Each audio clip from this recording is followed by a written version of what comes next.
చెప్పండి సార్. బస్సులో 32 మంది మృతి చెందినట్టుగా వార్తలు వస్తున్నాయి. ఈ ఘటనకు సంబంధించి మీ దగ్గర ఉన్న సమాచారం ఏంటి? ప్రైవేట్ ట్రావెల్స్ ఆగడలకు ఏ విధంగా కళ్ళెం వేస్తారు? 21 మంది వరకు బయటికి వచ్చినారు. 19-20 మంది చనిపోయి ఉంటారనే అంచనా ఉంది.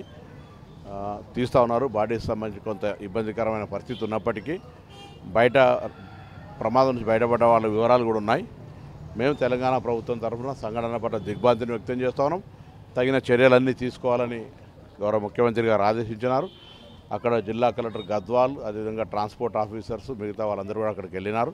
అన్ని రకాల చర్యలు తీసుకుంటూ భవిష్యత్తులో ఎటువంటి సంఘటనలు జరగకుండా కూడా తెలంగాణ, కర్ణాటక, ఆంధ్ర రవాణా శాఖ మంత్రులు అధికారుల తొందరలో సమావేశమై ఒక పర్మనెంట్ సొల్యూషన్ తీసుకుంటాం. అదేవిధంగా ఇటువంటి ట్రావెల్ యాజమాన్లకు కూడా విజ్ఞప్తి చేస్తున్నాం, హెచ్చరిక కూడా చేస్తున్నాం.